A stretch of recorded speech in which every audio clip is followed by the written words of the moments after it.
O mundo nunca teve tanto dinheiro. Nunca existiram tantos bilionários. Nunca existiram tantos imóveis valiosos e nunca existiram tantas empresas avaliadas em bilhões e até trilhões de dólares.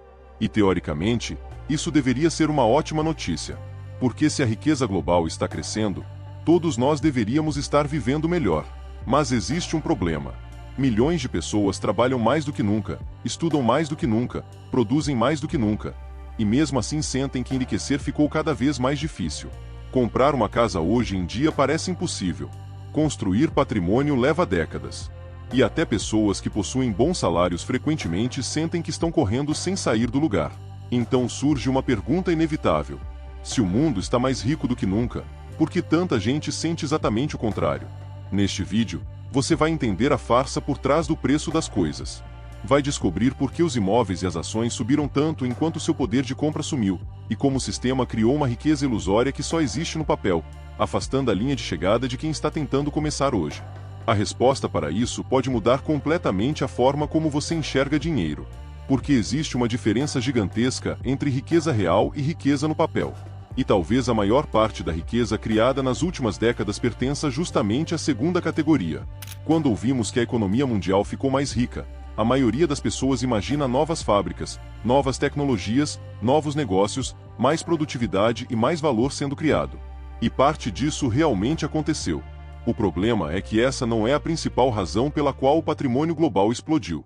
Nas últimas décadas, a riqueza mundial cresceu em uma velocidade muito maior do que a própria economia. E isso não deveria acontecer. Pense por um instante. Se uma empresa dobra sua capacidade de produção, faz sentido que ela fique mais valiosa. Se uma tecnologia permite produzir mais gastando menos recursos, faz sentido que ela gere riqueza. Se uma sociedade cria novas indústrias, novos produtos e novos serviços, faz sentido que ela se torne mais rica. Mas foi isso que aconteceu? Nem sempre. Imagine uma casa.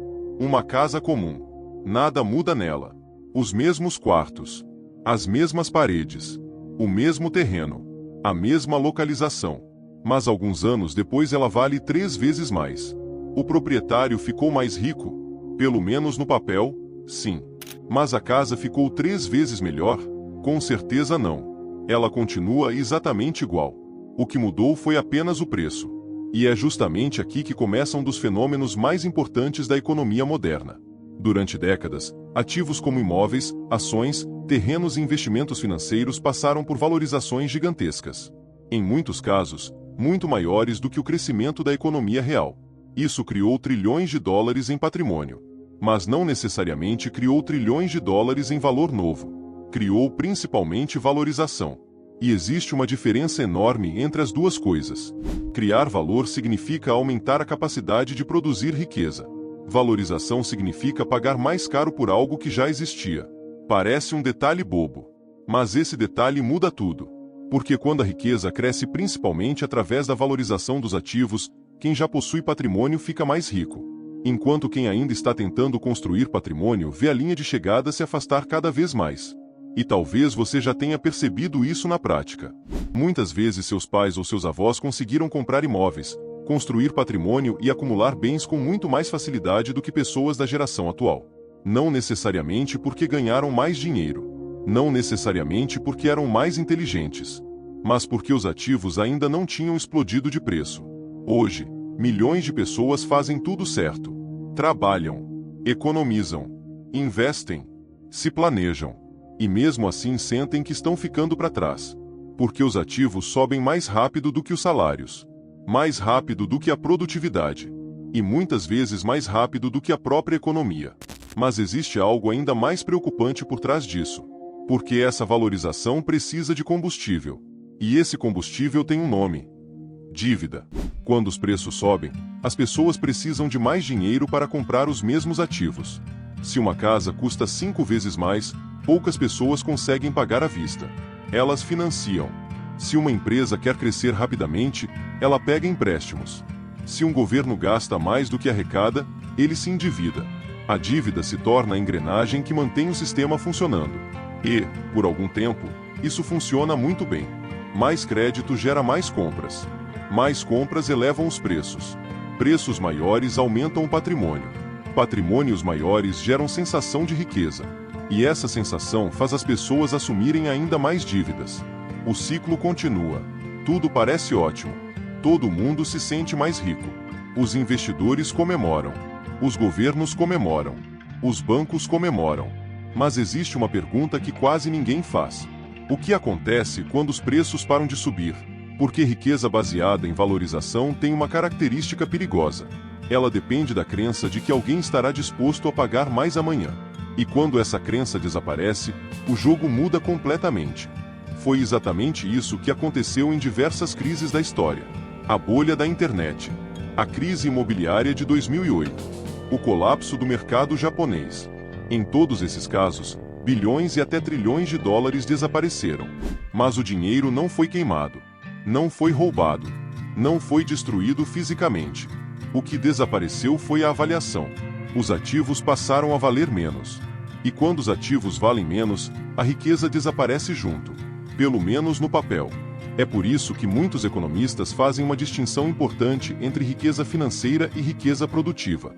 Riqueza produtiva é aquilo que aumenta nossa capacidade de gerar valor.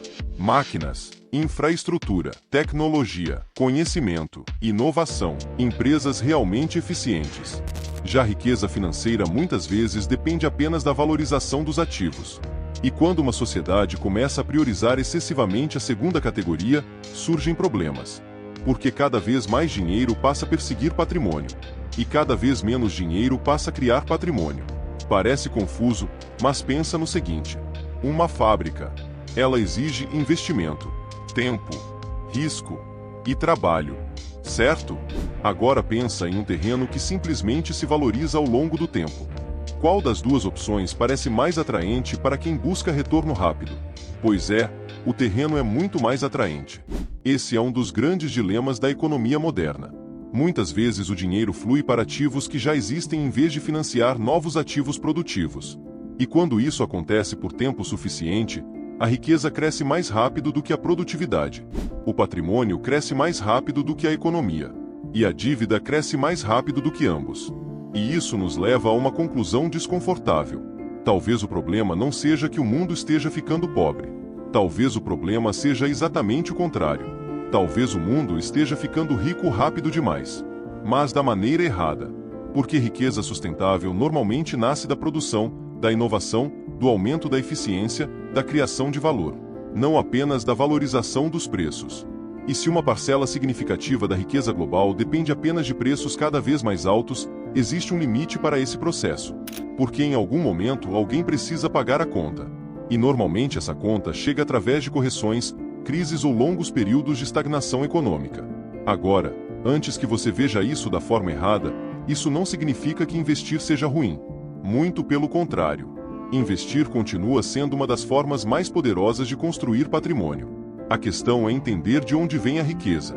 Porque existe uma diferença enorme entre investir em algo que produz valor e apostar apenas que alguém pagará mais caro no futuro. E talvez essa seja uma das lições financeiras mais importantes que você pode aprender. O verdadeiro motor da riqueza não é o preço. É a produtividade. Não é a valorização. É a criação de valor. Não é a especulação. É a capacidade de resolver problemas reais. Porque no longo prazo, é isso que sustenta economias. É isso que sustenta empresas. E é isso que sustenta patrimônios. Agora eu quero saber sua opinião. Você acredita que o mundo está realmente mais rico?